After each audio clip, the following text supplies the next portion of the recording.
Bom, boa tarde a todos e a todas. Sejam bem-vindos a mais um dos seminários virtuais do Programa de Pós-Graduação em Ciência Política e Relações Internacionais da UFPB. Essa atividade, né, que iniciou dentro do contexto de emergência sanitária e que temos tido bastante sucesso tentando intercalar as pesquisas dos nossos discentes, especialmente aqueles que estão próximos da sua qualificação ou defesa, e também a apresentação dos docentes, e eventualmente traremos também professores convidados de outras instituições, né? Hoje nós teremos a apresentação de duas pesquisas de discentes da instituição, o Lucas Amorim, que vem trabalhando sobre a questão da renegociação do NAFTA, e o Pedro Cardoso, que tem trabalhado a questão da política de juros no Brasil e a relação com a política de uma maneira geral. Convidamos também para ser o debatedor dessa sessão dessa tarde, o professor Saulo Costa, que é professor no nosso programa de pós-graduação em Ciência Política e Relações Internacionais. Então, a dinâmica que nós temos feito, para quem está pela primeira vez, é sempre uma apresentação em torno de 15 a 20 minutos por parte dos discentes, seguido, né, de igual tempo ao debatedor, né, professor debatedor, que tanto muitas vezes comenta o trabalho dos alunos, mas temos também deixado à vontade que o debatedor também, se quiser, colocar sua posição ou pesquisas que tenha sobre o tema, né, fique à vontade também para tecer considerações gerais dentro da temática geral de hoje. Então, eu vou estar fazendo esse papel de moderação, e depois das apresentações do Pedro e do Lucas e os comentários do Saulo, nós abriremos para perguntas do público, e aí há duas possibilidades, né? Tanto quem tiver à vontade pode abrir o microfone naquele momento e fazer as perguntas, como também vocês podem colocar a pergunta no chat e eu terei o prazer de ler, né, essas perguntas. Um último comentário que nós temos também trabalhado junto com alguns alunos que têm me apoiado com as questões, vamos dizer assim, mais virtuais do programa, em criar um canal do YouTube, né, do programa com esses seminários virtuais. Então, o aluno Caio, o Barnabé, a Camila têm ajudado com isso. Então, nós estamos gravando aqui e pretendemos muito em breve disponibilizar também no canal do programa esses seminários virtuais.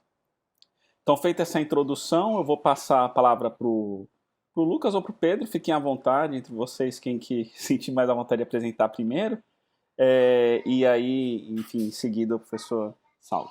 Então, fiquem à vontade, eu vou desligar meu microfone. Peço também que os demais que não estejam necessariamente falando deixem o microfone desligado para não gerar nenhuma interferência nas apresentações, e agradeço de antemão. E agradeço ao professor Saulo pelo seu tempo também para apoiar os seminários aí do programa. Boa tarde a todos. Boa tarde.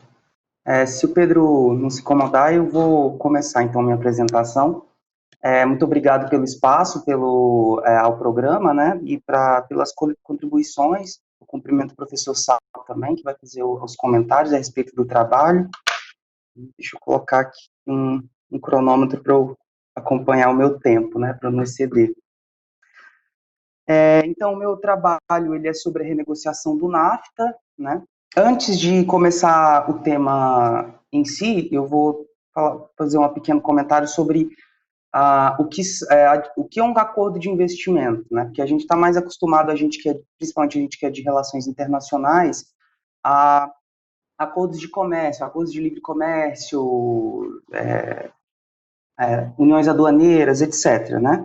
Um acordo de comércio e um acordo de investimento, ele, para além do objeto, né, que é incrementar um fluxo de comércio ou de um fluxo de capitais, ele tem um meio diferente para obter esse resultado, né? O acordo comercial, ele, em geral, age pela redução ou pela retirada de barreiras tarifárias ou não tarifárias, né? Podem ser fitossanitárias, etc. Só que, pela natureza do fenômeno, um acordo de investimento, ele age de forma diferente, né? ao invés de ele também age reduzindo barreiras, por exemplo, a circulação de capital, ferramentas de controle de capital, mas o acordo de investimento ele age principalmente tentando oferecer padrões jurídicos de proteção a esses investidores, né? Então, existem cláusulas como cláusulas proibitivas de expropriação, cláusulas que garantem tratamento mínimo a esses investidores estrangeiros, né, dos países signatários, enfim. O meio de ação de um acordo de investimento, ele difere de um acordo comercial, principalmente por ter esse caráter mais de oferecer um tratamento jurídico diferenciado para os investidores estrangeiros, de forma a permitir que esse fluxo de capitais entre os países se incremente, né? Que um dos principais obstáculos ao investimento estrangeiro é essa questão da insegurança jurídica, enfim, né? Você submeter sua propriedade a um outro regime de propriedade, né? Enfim. Então, existem dois tipos básicos de acordo, né? O primeiro é um tratado bilateral de investimento. Esses acordos são, em geral, autônomos, né? E eles têm um tema só, eles tratam só sobre investimento. E o outro tipo de... então, existem diversos acordos bilaterais de investimento, eles são a ferramenta mais numerosa de regulação internacional dos fluxos de capital, mas também existem, assim como o NAFTA, tratados que possuem provisões de investimento. O NAFTA ele é conhecido por ser um acordo comercial, um acordo de livre comércio, como eu acredito que eu já falei. No entanto, ele possui um capítulo, o capítulo 11, que é o capítulo que regula o investimento entre os três países signatários do NAFTA, né, Estados Unidos, México e Canadá. E aí, por mais que exista essa diferença entre tratado bilateral e tratado com provisões, em geral, essas cláusulas elas são bastante parecidas, né? São aquelas que eu mencionei no início da minha apresentação. Proibição à expropriação sem indenização, garantia de um tratamento mínimo, né? Uma estabilidade jurídica e proibição a algumas ferramentas de controle de capital. Vou traçar agora um pouquinho o histórico, né, dos Estados Unidos no regime de investimento, né? Nos primórdios dos Estados Unidos, a questão da propriedade estrangeira, tanto no território dos Estados Unidos como propriedade estadunidense fora do território, ela era regulada parcialmente, em alguns casos, né, por acordos bilaterais que se chamavam Acordos de Amizade, Comércio e Navegação. Ao contrário dos TBIs, né, dos Tratados Bilaterais de Investimento, esses acordos não eram monotemáticos, como o próprio título deles revela, né, e eles buscavam reger toda a relação entre aqueles países que os assinavam. Né. O primeiro acordo desse foi ainda no século XVIII, logo depois da independência dos Estados Unidos. Esse acordo foi com a França, e os Estados Unidos continuaram assinando esses acordos que buscavam regular além da propriedade estrangeira, né, e da propriedade estadunidense fora, outros temas como navegação, relações comerciais, consulta política, enfim. Eles assinaram esses acordos até 1966. Né? Esse período ele coincide, de grosso modo, com o período do surgimento do modelo de tratado de investimento na Europa no pós-guerra. Inicialmente, existiam propostas de um acordo multilateral e geral de investimento, né, para proteger a propriedade estrangeira, que foi elaborado por industriais, né, europeus, principalmente alemães e britânicos, mas esse modelo, essa proposta não vai em diante, né, não vai em frente, mas ela é aproveitada para uma série de acordos bilaterais, né, que vão dar a característica principal do regime dos tratados de investimento, que é ser basicamente composto por tratados bilaterais, né, e não um acordo multilateral, como é o regime do comércio multilateral.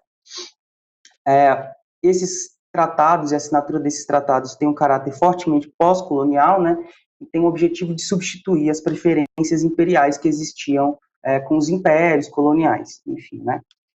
Então, eu falo isso para que dá o início, né, quem dá início é a Europa, e os Estados Unidos entram atrasado nesse regime, né? Só em 1977, durante a administração do Jimmy Carter, né, que os Estados Unidos iniciam seu programa de tratado, de negociação de tratados bilaterais de investimento, né, com o resultado ocorrendo só em 1990, quando o primeiro tratado é assinado.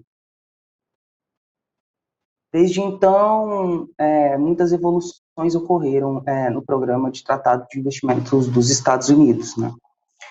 No governo Reagan se criou o primeiro modelo de tratado bilateral de investimento, em 1984. Esse modelo de tratados ele segue vigente até 2002 ou 2004, se eu não me engano. Né? Reagan, republicano, ele tem uma tendência a assinar mais acordos, a mudar o caráter desse regime para tentar atrair investimento para os Estados Unidos também, né? Não só proteger os investidores americanos fora, mas eu acredito que o período mais relevante, né, onde a temática de investimento se torna mais relevante, é nos anos 90, principalmente sobre o governo do Bill Clinton. Né? Nesse ano a gente tem, além da assinatura do NAFTA, que é esse acordo que está sendo estudado, uma proposta de um acordo multilateral de investimento, que foi a que chegou mais próxima de se concretizar, né? É conhecido pela sigla MEI, né? De Acordo Multilateral de Investimento. A falha nessa proposta de multilateralização do regime, né? Ela leva a assinatura do NAFTA com um capítulo de investimento para reger a relação entre os três países, e a mudança, né, um retorno à tentativa dos Estados Unidos de implementar esse regime por vias bilaterais. Né? Então, os anos 90 foi um período de explosão no número de tratados bilaterais de investimento globalmente.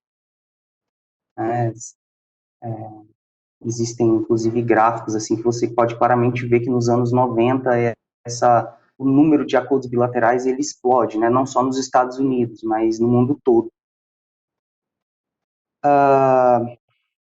O NAFTA ele é assinado ainda nos primeiros dias do governo Clinton, se eu não me engano, né?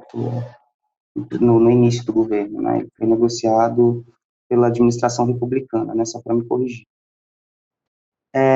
Os anos 2000, né, com o governo Bush, ele foi marcado por um caráter bilateral, né, nessa assinatura de acordos não só de investimento, mas como acordos comerciais e acordos de livre comércio, que foi o que a gente usa a literatura que a gente usa para descrever esse período. Bastos, né, um texto de 2004, que chama esse período de liberalização competitiva. Os acordos comerciais dessa época, né, os acordos de livre comércio que foram assinados, grande parte deles continham também um capítulo de investimento. Né? Então, se a gente for olhar o número de tratados bilaterais de investimento que foram assinados, não tem muitos durante o governo Bush, mas o regime avança pela incorporação dessa temática nos acordos comerciais assinados pelos Estados Unidos. Né? Após Bush, a gente volta a essa tentativa de multilateralizar o regime de investimento, mas não da mesma forma, né? Não um acordo multilateral, geral, entre todos, mas por meio da assinatura do que a gente chama de mega acordos comerciais durante o governo do Barack Obama. Então, a gente teve duas propostas de acordo que não foram implementadas totalmente, que foram o TPP, com a Europa, né, com a União Europeia, e o TTIP com a União Europeia e o TPP com países da Ásia e do Pacífico, né. Esses acordos, eles incorporavam um grande número de países, né, e a tentativa de multilateralização era incorporar um grande número de países muito relevantes para ter dentro desse arcabouço de regulação, tanto do investimento quanto do comércio. Né. Aí a gente já viu uma mudança muito radical, né, do Obama para o Trump. Né. Ele ficou famoso, né, inclusive eu cito na introdução que eu enviei para o professor Saulo, o fato desse debate a respeito de comércio, né, e tratados e acordos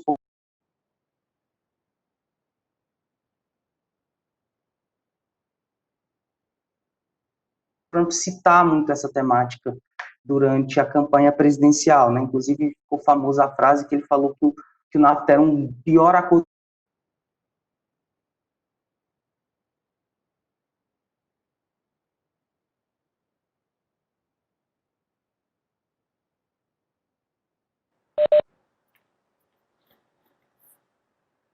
Acho que o Lucas teve algum problema de conexão.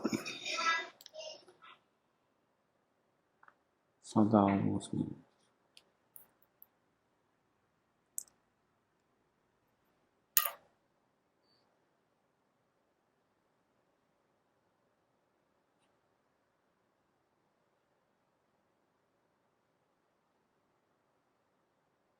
Então a gente vê a importância que essa temática tem para a campanha, né, e também para a administração dele. Um outro acordo comercial importante que foi iniciado e negociado pelo TTIP, ele tem um final mais lento. O Trump inicia em 2018. O Trump não, de início ele não extingue, ele não finaliza o processo de negociação, mas em 2018 já tem aquela guerra comercial com a União Europeia, que as negociações foram suspensas, né?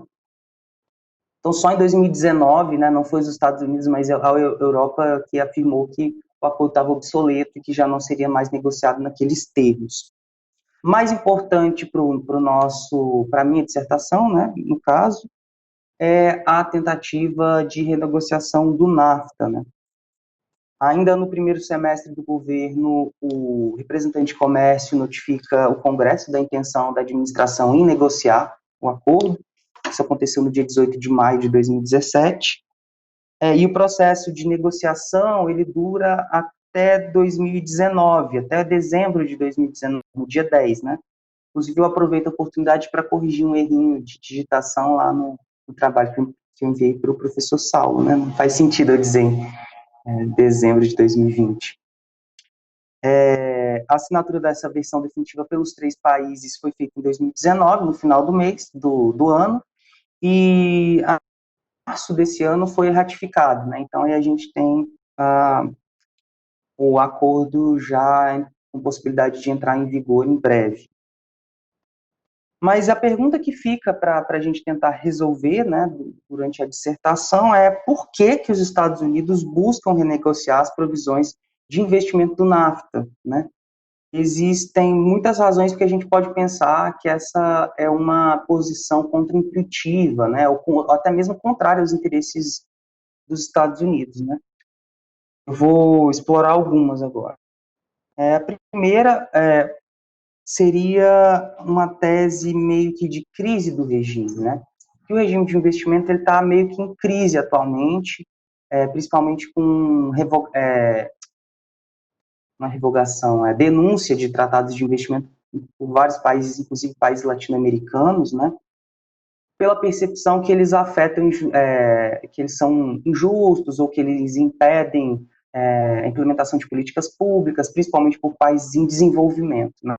Então, talvez uma hipótese seria de que os Estados Unidos eles sofrem um número desproporcional de ações em relação aos países. Preliminarmente, verificou que não é bem o que ocorre. Os Estados Unidos, além de ser o país com o menor número de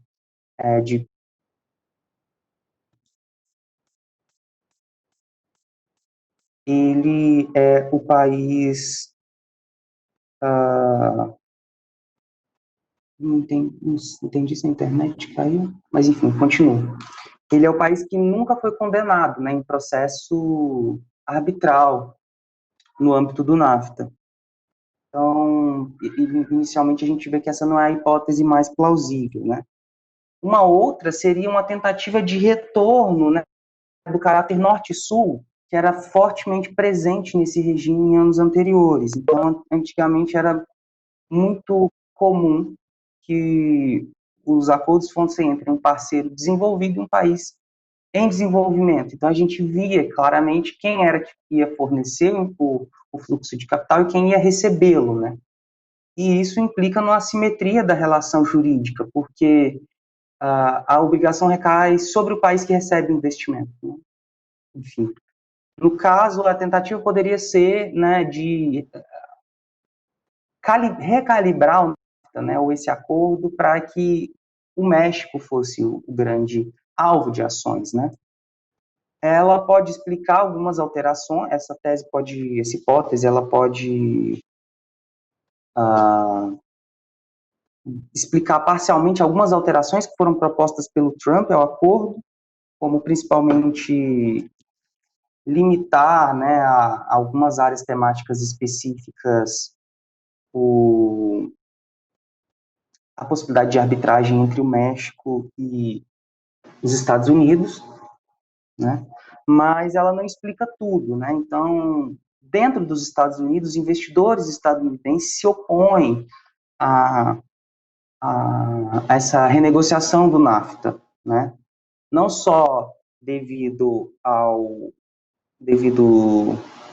às provisões de comércio, mas também às provisões de investimento, né? E quem se manifesta nesse sentido é a Câmara de Comércio, em geral, um órgão, né, de lobby muito próximo ao Partido Republicano.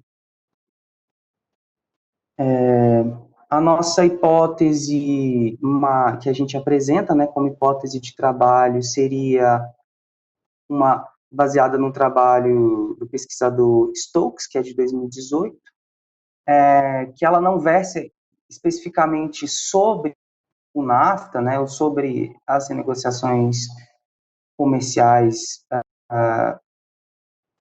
que o Trump implementa, mas sobre toda uma nova concepção de política externa, né, que teria sido dada a cabo pelo presidente, que seria essa de ter uma menor propensão a arcar com os custos da manutenção da ordem liberal internacional, né, nesse papel que a gente fala do hegemon benevolente, né, que ele tem que arcar com os custos da manutenção da ordem, enfim.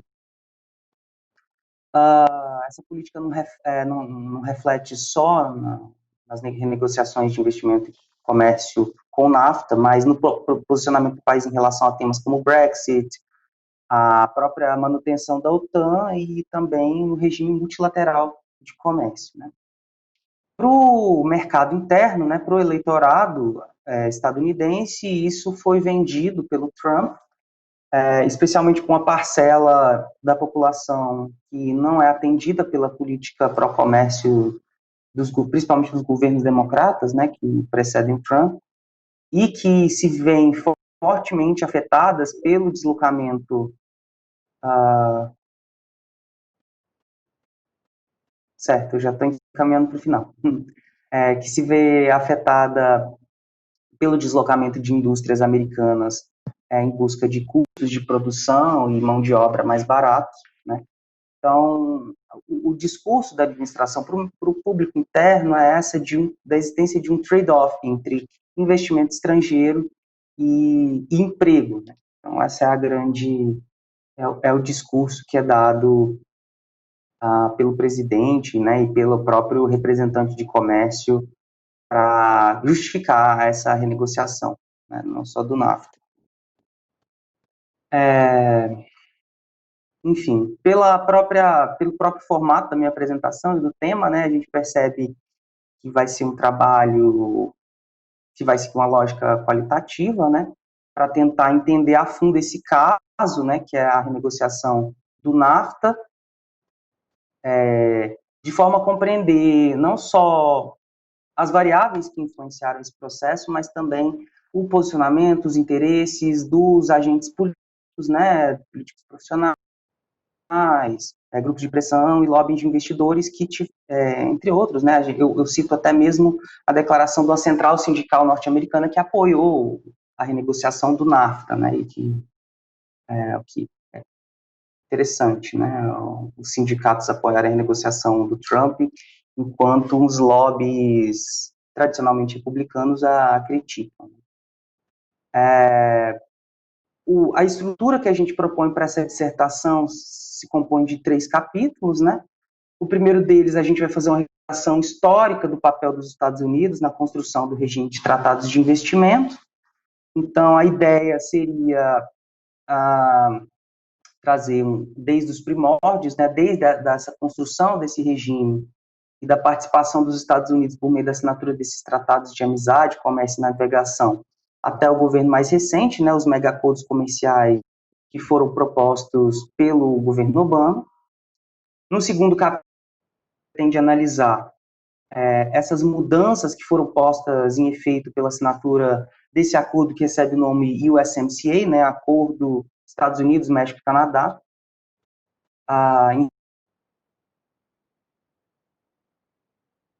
as implicações para a economia política tanto dos Estados Unidos quanto entre os três países da América do Norte. Eu acredito que essa vai ser talvez a parte onde a gente tem uma contribuição. Seria recuperar o processo de negociação do NAFTA,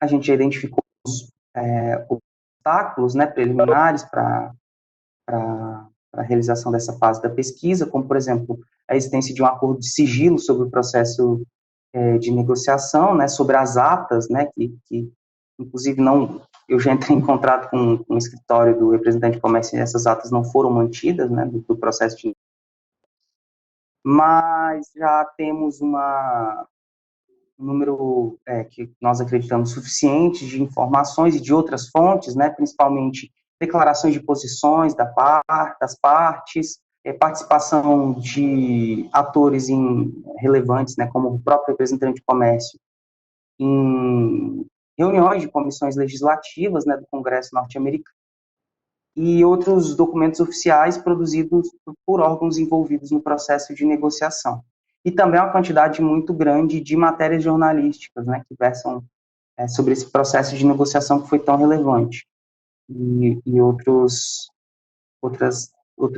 produções de literatura científica que a gente também já identificou. Eu acredito que é isso. Mais uma vez, muito obrigado pelo espaço. Eu encerro minha intervenção. Obrigado ao Lucas Amorim, então, pela sua apresentação aí, de sua interessante pesquisa sobre o NAFTA. Passo agora a palavra ao Pedro Cardoso, que vai explicar sobre sua pesquisa em torno da política de juros. Por favor, Pedro, fique à vontade. Boa tarde, gente. Então, eu também sou discente, né, do programa de pós-graduação em Ciência Política e RI.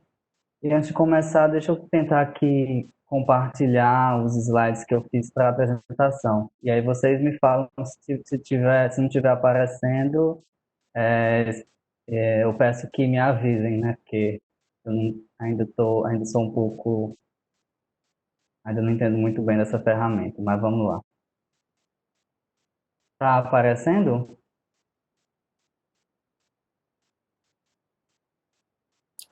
Tá sim, Pedro. Estou vendo aqui.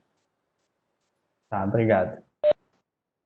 Então, obrigado a todo mundo que está assistindo, em especial ao professor Saulo, né, que se dispôs a comentar nosso trabalho. Mas, enfim, em termos gerais, do que se trata essa pesquisa que eu estou desenvolvendo no mestrado, né? Com essa pesquisa, a minha intenção é estudar uma política pública que ela não tem tanta, ela não tem uma popularidade, não tem não lhe é dado uma ênfase muito grande dentro da área de políticas públicas, que é a política pública de juros brasileira.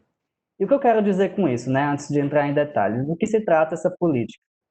Basicamente, essa é uma política de prerrogativa do Banco Central do Brasil, que tem cujo instrumento é o ajuste periódico da taxa básica de juros brasileira, que nós chamamos de Selic, e que ela é uma espécie de taxa de juros referência para todas as demais taxas de juros cobradas comercialmente. Então, ela afeta diretamente essas taxas. E essa política, ela tem como objetivo, digamos, influenciar a taxa de inflação. Então, existe esse vínculo teórico entre o instrumento de você ajustar periodicamente os juros de curto prazo e alcançar esse objetivo de manter a inflação, que é o aumento generalizado dos preços, sob controle. Então, deixa eu só tentar passar aqui. Mas como o meu trabalho está tratando de uma política pública específica, eu gostaria de começar justamente conceituando formalmente do que se trata uma política pública, que já tem cuja área de estudo já tem uma solidez teórica e empírica. Então acho que vale a pena frisar do que se trata uma política pública. Aqui eu estou definindo política pública como o Estado em ação em seus diversos domínios, que é uma abordagem estadocêntrica, digamos, em que eu estou considerando que uma política pública ela seria protagonizada pelos gestores públicos, tendo em vista a provisão de um bem ou serviço que, em algum momento, considerou-se que seria interessante que o Estado provesse.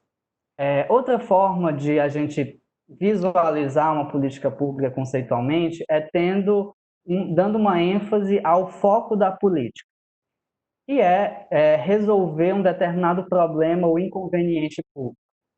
E não entrando no mérito de se esse problema de que determinado objeto da política pública é objetivamente um problema, a questão é que em um determinado momento, em determinada situação, ela é reconhecida como um problema público, seja por gestores, seja no debate público em geral, e isso pode levar esse determinado problema aos trâmites de uma formulação de uma política em que você possa adotar um instrumento específico para solucionar ou amenizar esse determinado problema, pelo menos esse problema que foi reconhecido como tal, né?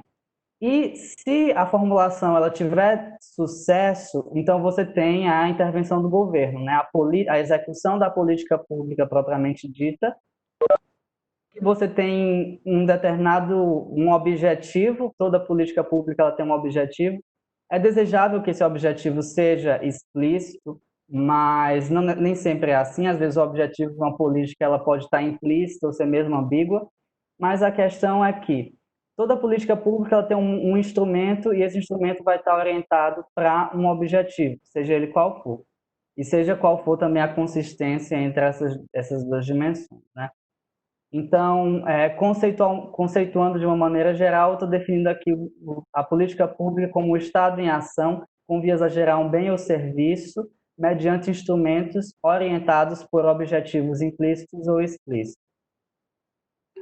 Mas voltando para a nossa política pública de juros, como eu mencionei, essa é uma política aqui no Brasil que ela é orientada para estabilizar a inflação. Mas aqui vamos primeiro conceituar o que é inflação, né? Inflação, enquanto conceito, ela trata-se de uma elevação duradoura e generalizada dos preços. Então, se um preço ele aumenta só circunstancialmente ou de uma maneira muito pontual, a gente não está tratando propriamente a rigor de uma inflação. A inflação ela envolve realmente um aumento persistente e amplo dos preços. Mas por que esse fenômeno é reconhecido pelo poder público, pelo debate público, como um problema que merece intervenção do Estado? Bom, existe uma série de características que poderiam ser mencionadas. O primeiro é que o poder de barganha da população ele é prejudicado, porque, ora, se os preços eles estão aumentando de maneira generalizada e persistente, então os mesmos recursos financeiros que você tem e que você tem tido ao longo do tempo, eles não te provêm o mesmo nível de padrão de vida que você tinha anteriormente. E isso pode provocar também uma redistribuição regressiva, digamos, porque a população que é mais afetada as classes médias e as classes baixas, justamente porque já tem um poder aquisitivo que não é muito alto e que vai perdendo seu valor ao longo do tempo. E outro problema é que estabiliza as expectativas. Se você tem um nível de preços geral que está aumentando constantemente, especialmente a um nível considerado muito problemático, então fica difícil você conseguir ancorar suas expectativas sobre o seu consumo futuro ou seu investimento futuro, por exemplo. Então, nesse sentido, é necessário, ou o Estado considerou em um determinado momento, que é necessário uma política pública para estabilizar os preços em ascensão, certo? Mas aí a gente entra numa nova questão. Tá, mas que instrumentos podem ser utilizados para você concretizar essa política de estabilização de preços na prática?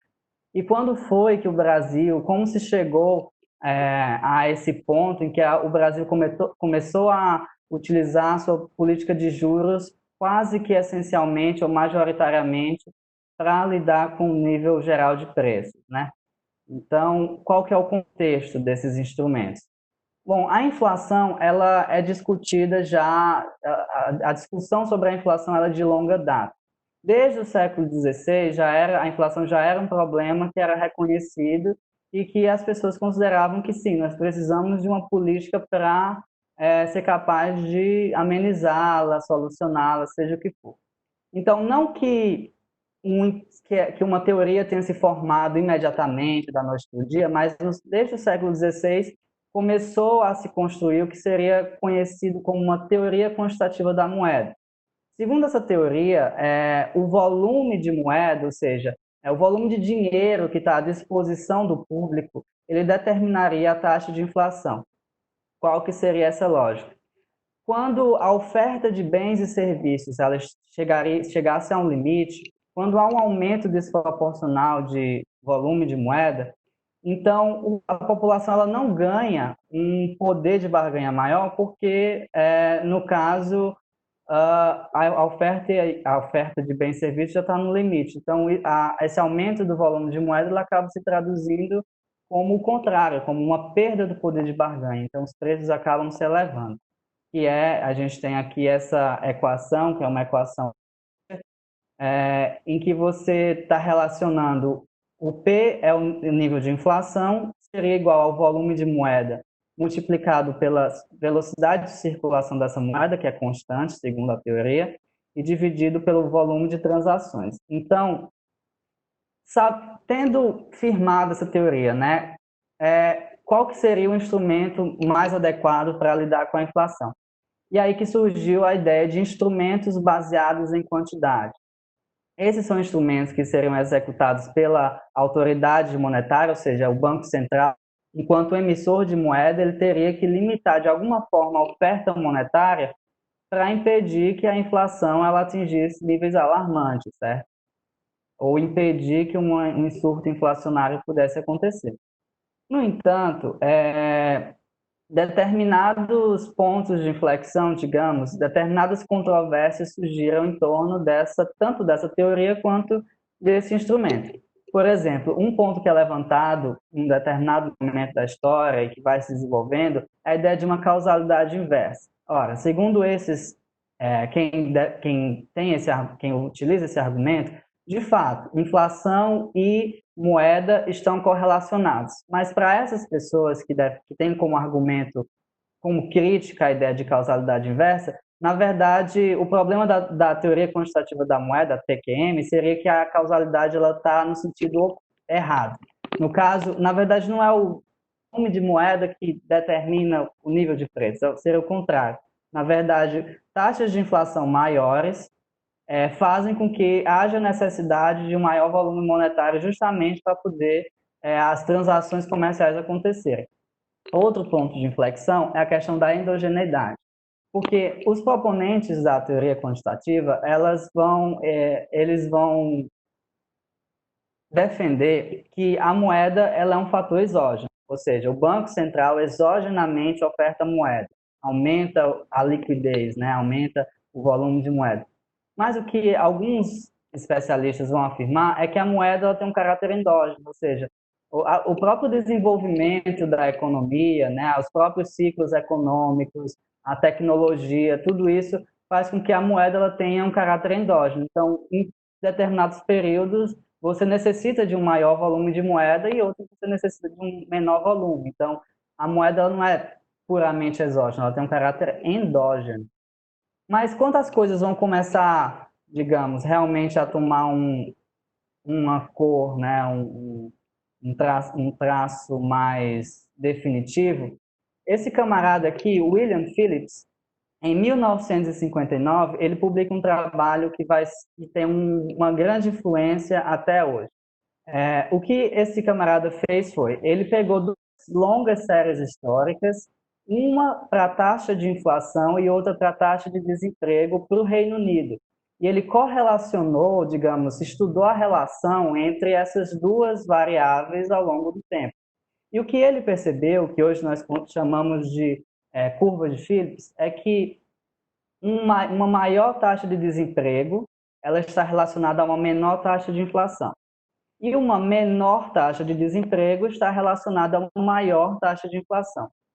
O que isso pode significar? Houve várias interpretações a respeito do seu trabalho. Uma delas, por exemplo, é de que quando você tem uma taxa de desemprego maior, as famílias perdem parte do seu poder de consumo.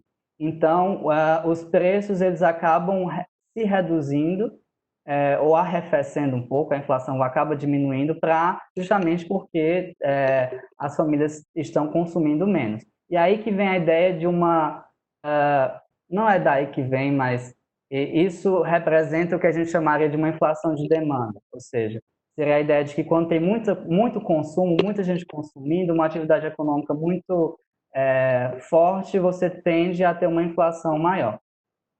E aí, essas várias interpretações a respeito da curva de Phillips e de seus desenvolvimentos posteriores abriram porta para uma espécie de novo instrumento de política para se contrapor, digamos, ser um substituto, digamos, para uns instrumentos baseados em quantidade, que seria os instrumentos baseados em preço.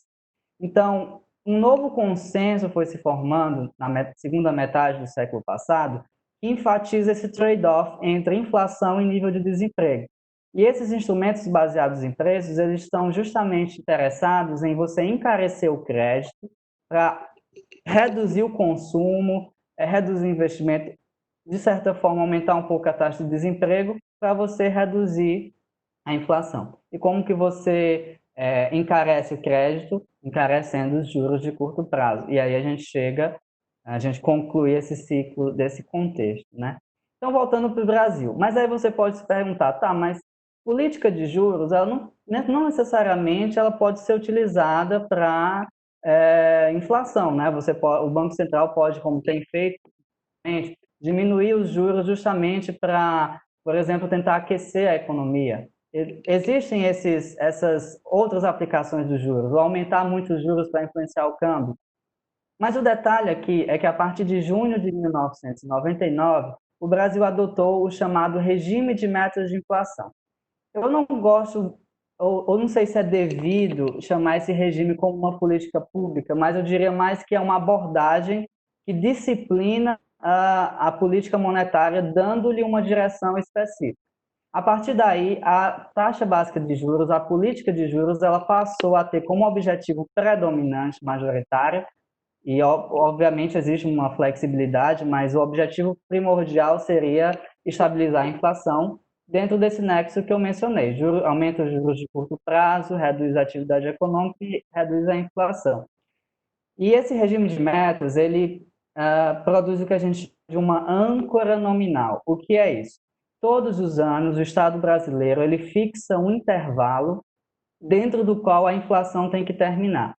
Então, ao final do ano, e aí o Banco Central vai ajustando os juros conforme essa meta de inflação mesmo, e no final do ano, o desejável é que essa inflação ela esteja dentro desse intervalo. Se estiver menos do que o esperado ou mais do que o esperado, o Banco Central ele deve prestar contas, certo? E aí ele vai justamente ajustando os juros para manter a inflação dentro dessa meta. Então, essa que é o estado da arte da política de juros brasileira, em síntese. Mas qual que é o meu problema de pesquisa em relação a isso? Bem, em 1956, outro camarada, esse cara aqui chamado Tinbergen, ele criou um conceito chamado consistência de política pública. O que é isso? Para ele, uma política pública é consistente quando existe uma compatibilidade entre os instrumentos empregados pela política e seus objetivos. Por que ele estava preocupado com isso? Uma política, se os seus instrumentos não são compatíveis com os objetivos, então, primeiro, o Estado ele vai ser ineficiente e ineficaz em produzir aquele bem público, aquele serviço, certo?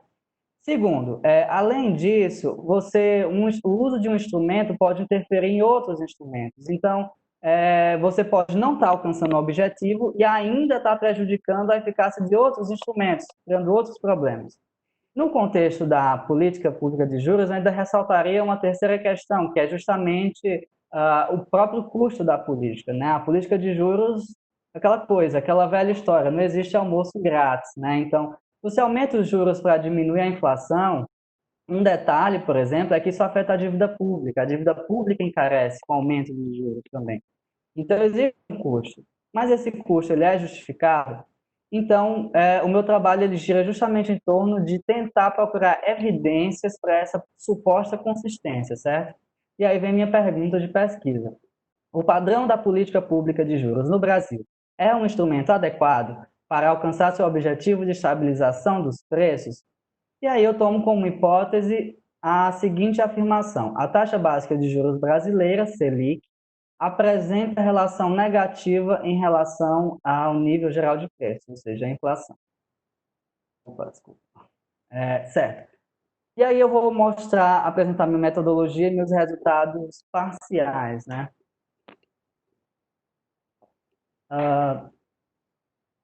Eu utilizei uma metodologia quantitativa, que eu utilizei análise de séries temporais. O que é isso? O que é um modelo de análise de séries temporais, né, na verdade? Eu quero entender como a taxa básica de juros brasileira e a taxa de inflação, elas evoluem, se relacionam ao longo do tempo. E eu estou trabalhando com séries temporais porque eu não tenho variação espacial, ou seja, minha variação espacial é 1, eu estou tratando do Brasil. Mas eu tenho uma variação temporal. Estou estudando como essas duas variáveis variam ao longo do tempo. E aí eu utilizo um modelo de vetores autorregressivos. O que é isso? Trata-se de um modelo em que eu tento estimar como essas duas séries temporais específicas elas covariam. Não dá para dizer, a rigor, que com esse modelo eu estaria procurando uma causalidade entre uma variável e outra. Porque uma característica dele é que quando você modela utilizando esse modelo, você produz um efeito mútuo. Você tenta entender tanto quanto uma série temporal X afeta Y, como o inverso. Então, você não tem, claro, uma direção de causalidade. Então, estou preocupado com essas duas séries, elas evoluem ao longo do tempo, certo? É autorregressivo porque eu levo em consideração os valores defasados no tempo da própria variável que eu estou estudando, e é vetorial porque eu estou justamente entendendo como essas séries elas se afetam mutuamente. Então, eu utilizei os seguintes indicadores. Para a inflação, eu utilizei o Índice Nacional de Preços ao Consumidor Amplo, o IPCA, ao qual eu deixei essa notação do PI, e a taxa Selic, que eu botei a notação J. A minha frequência mensal, o recorte é de junho de 99 a dezembro de 2018, e eu estou utilizando duas defasagens, ou seja, 2 meses de defasagem para montar meu modelo. E aqui estão os resultados, certo? Vamos partir, eu vou começar falando só dos efeitos autorregressivos, depois vou para os efeitos vetoriais, digamos assim. Inclusive, desculpa, a legenda da tabela está errada no terceiro p-valor, mas espero que vocês relevem isso. Certo. Então, eu tenho aqui eu só vou comentar os resultados que foram estatisticamente significantes. Nessa segunda coluna eu tenho os resultados para a equação de inflação. Então, nesse quadrado que eu acabei de sublinhar, o que eu tenho é que uma inflação de um mês anterior, em média, ela aumenta a taxa de inflação no mês corrente. Então, o que isso está me dizendo? Está me dizendo que a inflação ela tem um caráter inercial, por exemplo, ou seja, a inflação em determinado ponto, em determinada medida, ela é explicada por ela mesma no primeiro mês. No segundo mês não influencia no mês corrente. E a taxa de juros de um mês anterior, ela costuma pressionar a inflação positivamente. O que eu quero dizer com isso? lembre-se que a minha hipótese de pesquisa é de que essas duas variáveis elas têm uma relação contrária, mas o que aqui está mostrando é que a relação vai no mesmo sentido, ou seja, quando os juros de um mês anterior aumenta, a inflação também aumenta no mês corrente. Então, na verdade, é como se a taxa de juros ela fosse inflacionária, digamos, pelo menos segundo o modelo que eu construí. Na terceira coluna, que é a equação de juros, eu tenho que tanto os juros de um mês anterior quanto os 2 meses anteriores condicionam os juros presentes. Isso basicamente está dizendo que, aliás, uma interpretação disso é que o Banco Central ele leva em consideração os juros passados, mas a tendência é que os juros aumentem em relação a um aumento prévio deles, digamos assim. E, por último, aqui um efeito vetorial, digamos, a inflação de um mês anterior costuma aumentar a taxa de juros. Isso só reforça o que a gente já estava falando, que a política de juros é orientada para reduzir a inflação. Então, considerações finais. Eu não encontrei evidências suficientes para a minha hipótese de pesquisa e, portanto, eu encontrei indícios de inconsistência entre o instrumento de estabilização de preços e o seu objetivo, que é, obviamente, a estabilização de preços. E o que eu quis contribuir com esse trabalho? Como eu já devo ter mencionado brevemente, essa não é um tipo de política que é usualmente estudada em análise de políticas públicas. Então, eu estou tentando dar uma contribuição a partir da ciência política, trazendo esse objeto de pesquisa nesse desenho que eu propus, dentro da ciência política, e tentando compreender melhor, segundo uma linha de raciocínio específica, que é a da consistência de uma política, né? Então, é basicamente isso. Obrigado pela atenção. Muito obrigado, Pedro e Lucas. Eu vou agora passar para o professor Saulo. Mais uma vez, obrigado, Saulo, por aceitar o convite de debater o trabalho dos dois discentes. Pode ficar à vontade, então, Saulo. Boa tarde, estão conseguindo me ouvir? Ouvimos sim, ouvimos bem. Maravilha, então. Primeiramente, gostaria de agradecer o convite do Marcos e parabenizar a coordenação por essa iniciativa, né, continuar fomentando esse tipo de discussão, esse tipo de debate na nossa área e no nosso programa, mesmo com todas as limitações que todos estamos passando.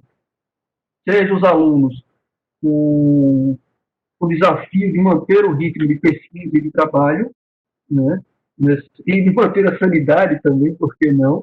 Né, é importante sempre isso, e seja os próprios professores, né, tendo que lidar com situação completamente atípica, né, de produção de materiais de aulas em uma plataforma completamente diferente.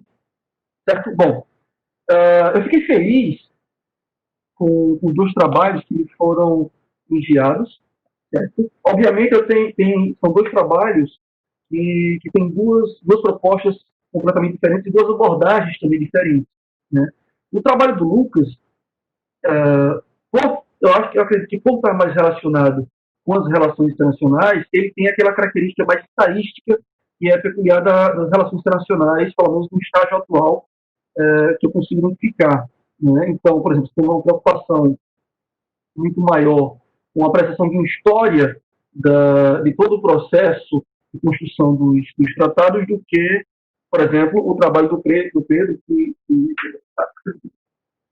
eu posso afirmar, eu me identifico com maior facilidade, porque já vai direto ao tema, já vai direto ao problema, apresenta de forma clara e objetiva as hipóteses e aqui que se propõe a pesquisa. Não é demérito nenhum do trabalho do Lucas, é apenas uma característica de apresentação da pesquisa.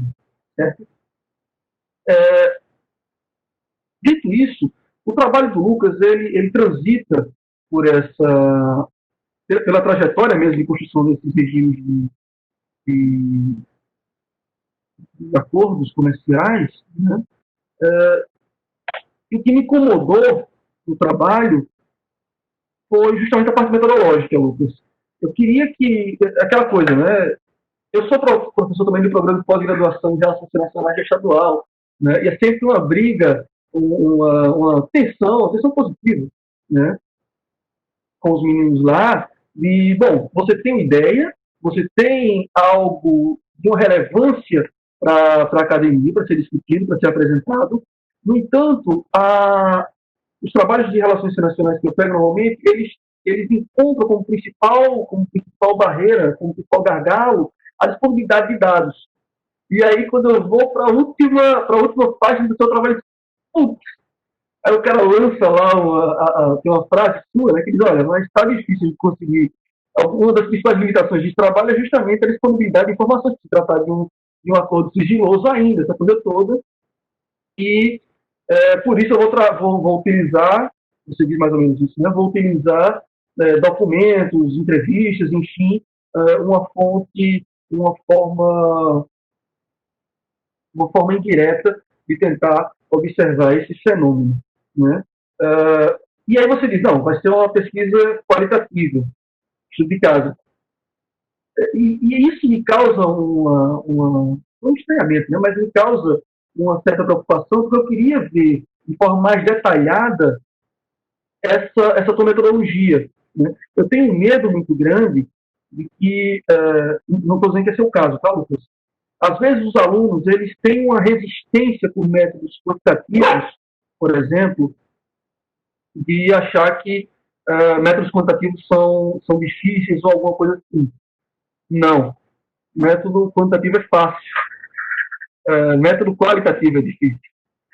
Método qualitativo é difícil porque você precisa de um know-how, você precisa de uma expertise, de um treinamento para fazer essa pesquisa qualitativa. Por exemplo, o pessoal da psicologia, desde o primeiro período eles estão na universidade aí afora, perturbando todo mundo para todo mundo responder questionário, instrumento. Por que isso? Porque eles vão se graduar justamente na interpretação de personalidade, na interpretação de indivíduos, de ações e tudo mais. Então, você só adquire esse know-how com o tempo, né? Então, eu queria mais detalhado isso, Lucas. Não, é uma crítica que eu trabalho agora, tá? Isso é você pensar e desenvolver para frente a sua pesquisa. Você detalhar melhor sua metodologia. Não é simplesmente uma pesquisa qualitativa e um estudo de caso. Não, mas qual vai ser o critério de inclusão e de exclusão dessas notícias e desses documentos? Vai ter uma análise sistemática para isso, percebe?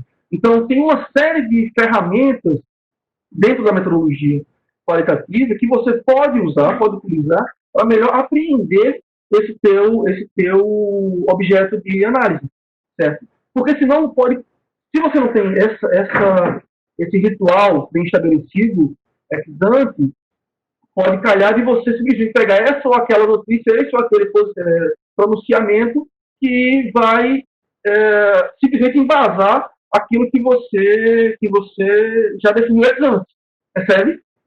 Então, é muito mais no sentido de você abrir o flanco para permitir, deixar claro quais são os critérios de inclusão e de exclusão desses conteúdos que vão compor sua pesquisa, sua análise. Passando um pouco do Pedro, é aquela coisa, é um trabalho mais redondo, é como se o trabalho do Pedro estivesse em um estágio mais avançado de execução da pesquisa em si, né? Ele já vem mostrando, o professor dele no semestre passado, ele já vinha mostrando os resultados da pesquisa há bastante tempo.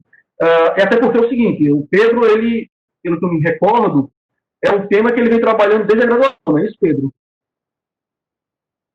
Então, não sei como é a trajetória do Lucas de execução disso. Então, o Pedro apresenta uma familiaridade, talvez por isso.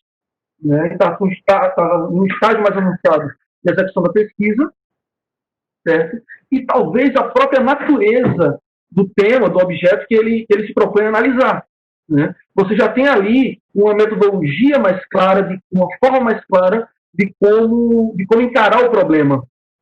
Né? Você já tem ali um arranjo teórico-metodológico mais ajustadozinho, para se tornar mais fácil de você analisar essa questão. No caso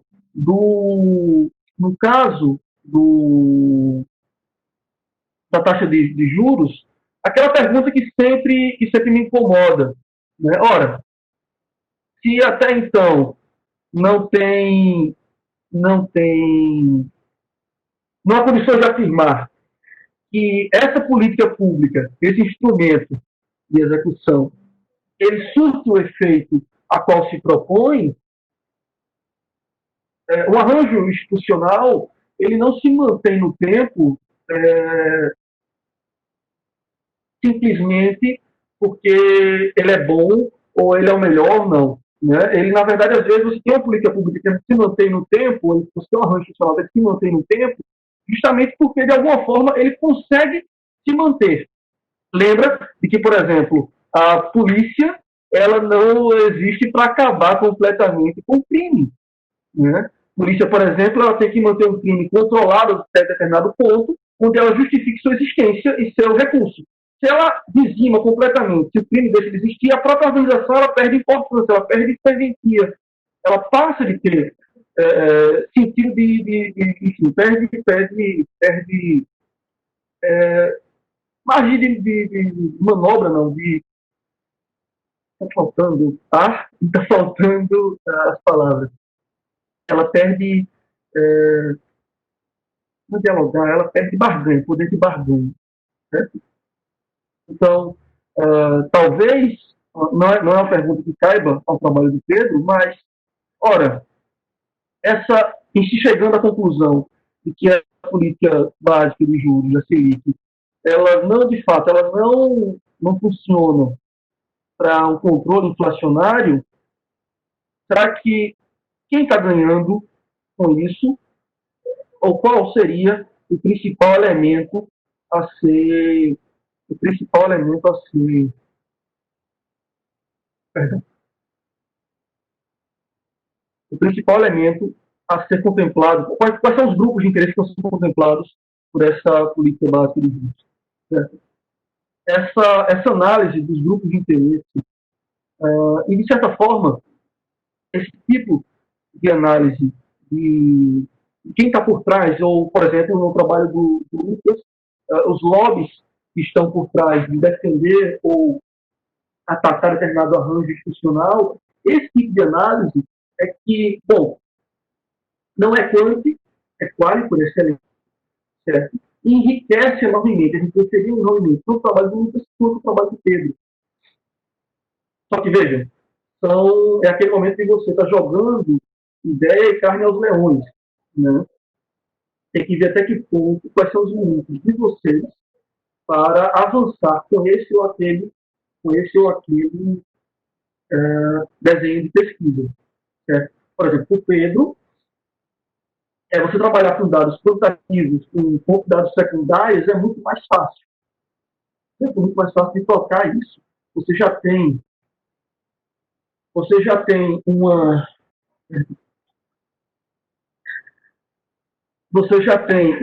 metodologia pronta, você já tem todo um arranjo teórico e metodológico pronto, é só tocar o barco para frente. Talvez tendo esse fôlego para o mestrado ou depois para o doutorado, analisar um pouco dessas peças de engrenagem que se movem no substrato para manter essa política pública. Se você mostrar lá na frente que ela não é a mais eficaz, porque ela se mantém no tempo, ou se é porque ela é o que deu certo por hora.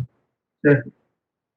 E no caso do Lucas, mais uma vez, eu gostaria de enfatizar a importância de dar uma ajustada, talvez discutir com o orientador, não sei nem quem é, mas discutir com o orientador quais seriam os critérios de inclusão e exclusão desses documentos. Certo? Detalhar melhor quais são os documentos que vão subsidiar essa sua análise dessa renegociação do NAFTA. Certo? Deixa eu ver se tem mais alguma anotação aqui sobre.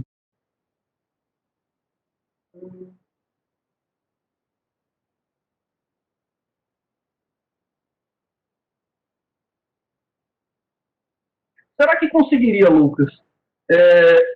Aí a minha mania feia de quantitativista, perdão. Será que conseguiria, de alguma forma, analisar você fala lá na frente, eu acho que na proposta, não sei na sua proposta, né? Você fala do impacto das mudanças nos fluxos de investimento intra-bloco. Será que conseguiria, de alguma forma, dados quanto a isso, né? Não existe, aí a ignorância minha mesmo sobre o tema. Tá? Se teria alguns dados, você poderia complementar a sua análise qualitativa, certo? Trazendo, subsidiando essa análise, seus achados, sua argumentação, também com alguns dados quantitativos, estatísticas descritiva básica, certo? Do volume, se alterou ou não, como é que isso se comporta ao longo do tempo, né? Certo. Pelo que eu tenho acesso, né, o nosso trabalho de metodologia foi tentar fazer um desenho quali e um desenho quant para pesquisa. Existem dados sobre os fluxos de comércio, de investimento entre os países, sim.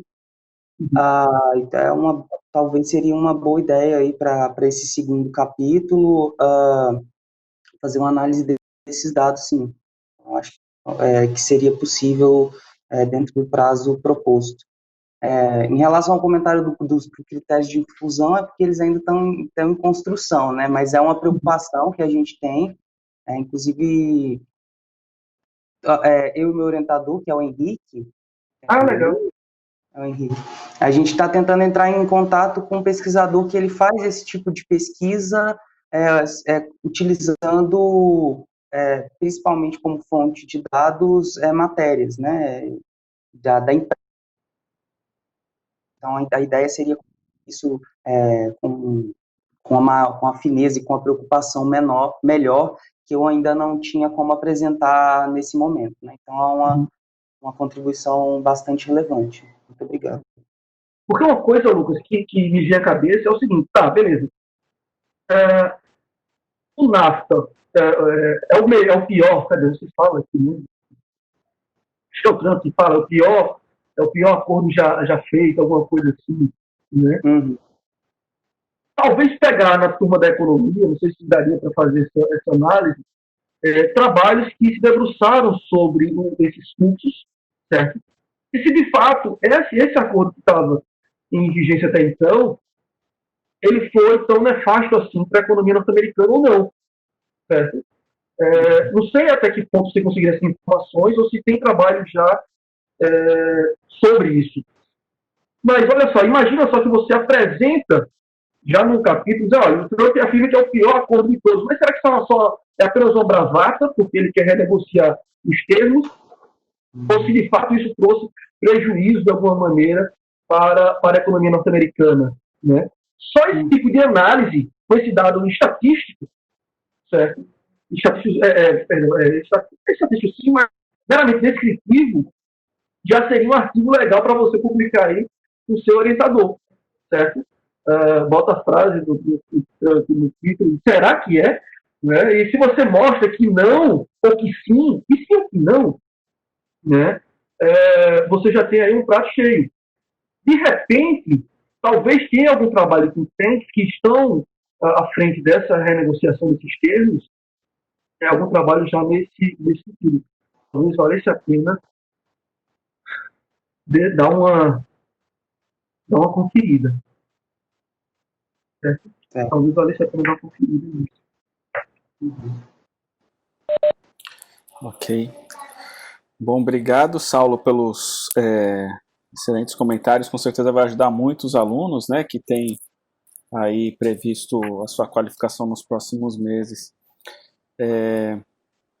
Não sei se Pedro ou Lucas quer fazer mais algum comentário frente ao que o professor Saulo colocou.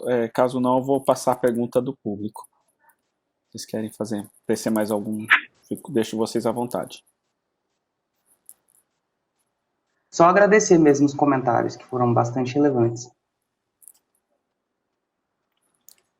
Eu também não sei muito bem o que comentar sobre o que foi falado, mas eu acho que por mim pode passar. Mas se tiver alguma pergunta ainda que o professor Saulo também queira fazer sobre a minha pesquisa, também eu estou aqui à disposição para responder. Ok.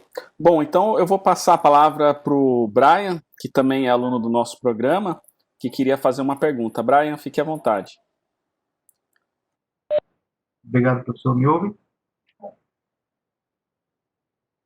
Primeiramente, eu gostaria de dar os parabéns para os palestrantes. Eu achei sensacional tanto o objeto dos estudos, bem como a forma como eles foram expostos. E é uma área que me interessa bastante, essa área de economia política. Então, eu tenho algumas perguntas mais voltadas para o trabalho do Pedro a respeito sobre a política atual de juros no Brasil. Eu gostaria de saber do Pedro o que ele acha sobre uma corrente que vem se criando no Brasil, principalmente em agentes políticos da própria esquerda que pensam e defendem uma autonomia do Banco Central, como uma forma de dar essa liberdade para o Banco Central desatrelada à responsabilidade ou aos interesses do próprio Estado. E, bem como eu queria saber como é que ele vê o cenário atual dessas novas políticas de juros do Banco Central, que recentemente caiu a taxa de juros lá para 3%, e estima-se que essa taxa caia para mais 2,25%, ou seja, caia, regrida mais 0,5%, e que na prática acabou não surtindo nenhum efeito na economia, porque o que a gente viu nos últimos meses e o que se prevê para os próximos meses é um cenário de deflação, não um aumento do consumo, porque é uma crítica que se vem tendo também é que esse juros, essa queda dos juros não chegou na ponta, que é para os investimentos dos empresários, para consumo do público, ou seja, é uma das críticas que se fazem a essa política de juros no Brasil. Os juros caem para os bancos, mas não cai, não chega a ponto do consumidor. Então, eu queria saber dele disso. O que é que ele acha dessa corrente que defende a autonomia do Banco Central, bem como é que ele vê esse cenário atual a respeito da queda da taxa de juros e do cenário de deflação que nós estamos vivendo aí no Brasil.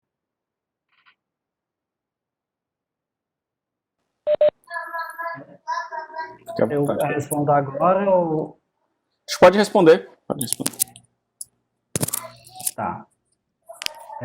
Eu vou tentar responder com os conhecimentos que eu tenho. Se não for suficiente, podem perguntar de novo e eu vou tentar resolver isso. Bom, primeiro sobre a questão de autonomia, né? Primeiro, acho que a gente tem que conseguir distinguir o que seria autonomia e independência, porque eu entendo como graus diferentes, né? Atualmente, o Banco Central ele já é, em tese, independente. Isso significa que a independência do Banco Central está relacionada à independência em relação à pressão política, seja política partidária ou seja de grupos de interesse.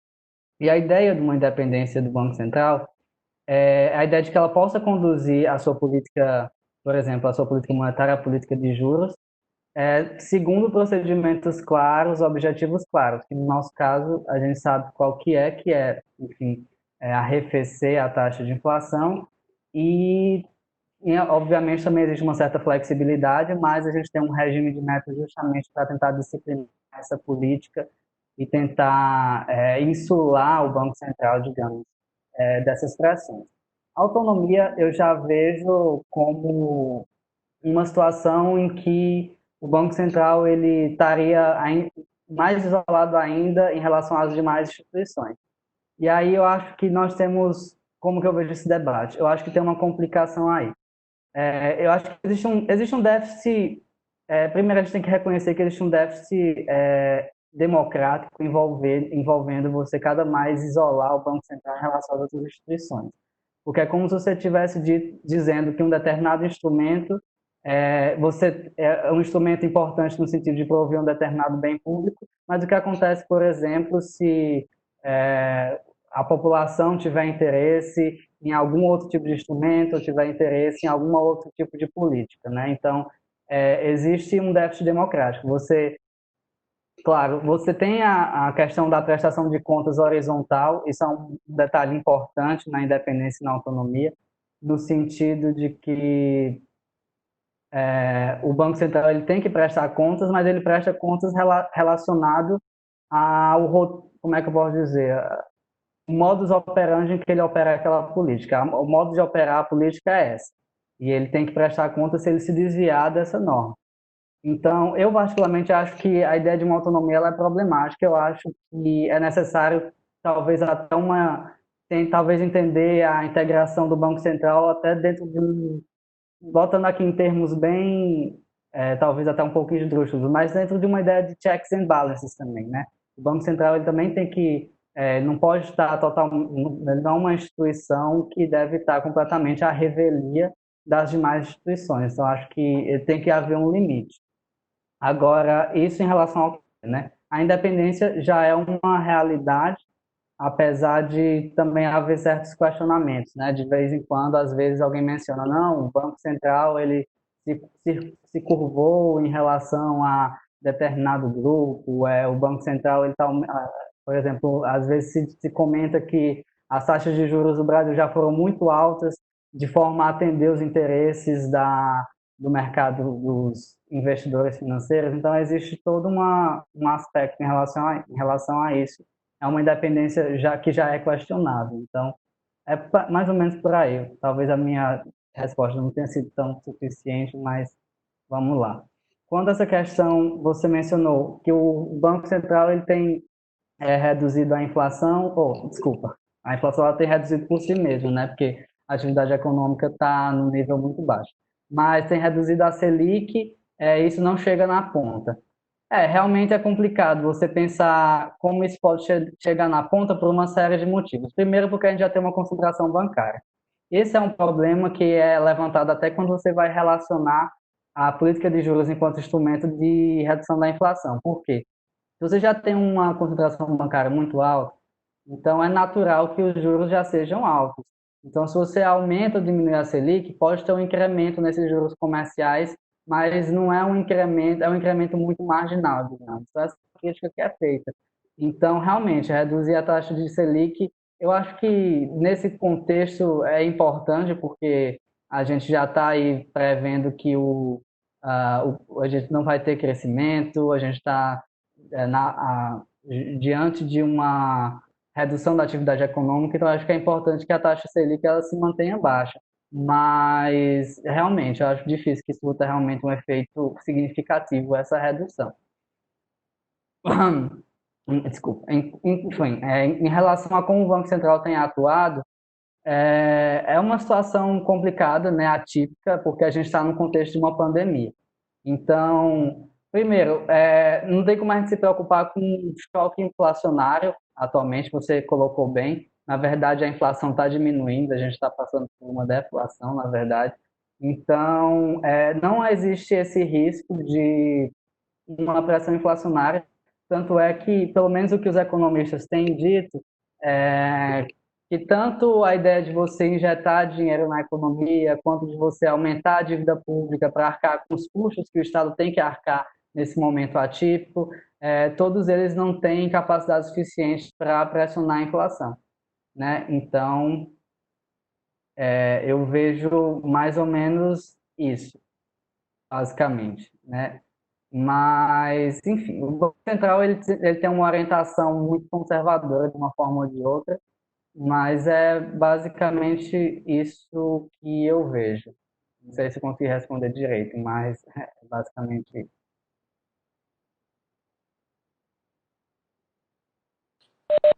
Obrigado, Pedro, pelos comentários. Outras pessoas do público gostariam de fazer perguntas ou comentários?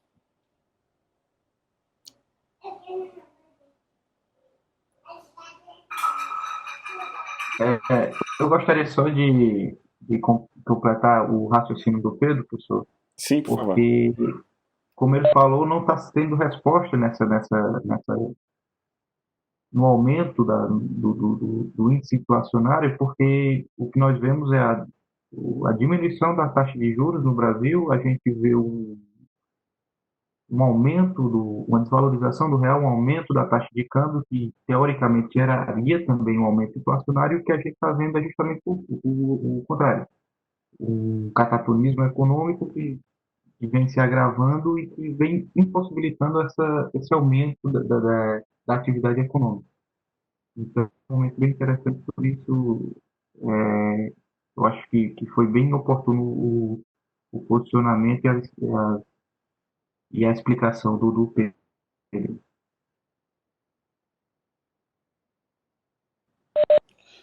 Obrigado, Brian. Eu vou fazer uma É aquela pergunta. coisa. Por favor, Deixa eu só complementar. siga. É aquela coisa, não diga aos economistas não que eles podem estar em paranoia, mas a economia não é ciência exata. Então, aquela coisa, ninguém fala, né? Pessoal, meu pai foi eleitor de Collor em 90 e alguma coisa, e a coisa mais rara de encontrar hoje é eleitor de Collor. Então, a gente sempre diz com isso, que teve muito economista dizendo que o acurramento por custo das poupanças era aquilo mesmo que tem que ser feito. Era a forma de debelar a inflação. Foi uma medida totalmente, do ponto de vista social, absurda. E do ponto de vista econômico, a gente não resolveu muitas coisas, né? Mas só para mostrar que, por vezes, essas pretensas soluções do ponto de vista de economia, elas partem do pressuposto de que a economia é exata e não é. Né? Tem um fator social muito importante nessas relações econômicas que não são tão fáceis de identificar e apertar esse ou folgar aquele parafuso, né? A estrutura que nós deixamos.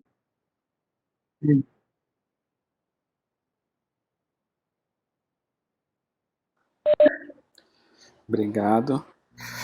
Eu queria fazer uma pergunta para o Lucas, né, que tem analisado um bloco econômico, e acho que é importante também, como aluno do mestrado, a gente às vezes ter uma análise geral da conjuntura, né? E assim, a pergunta pode parecer simplista, mas dado que você trabalha com um bloco, né? Como que você vê a perspectiva desses blocos como NAFTA, como União Europeia, com esse avanço da extrema-direita em alguns lugares, somado agora à questão da pandemia? Como que você, do que você tem lido, tem analisado, vê o desenvolvimento ou o retrocesso futuro desse fenômeno das relações internacionais?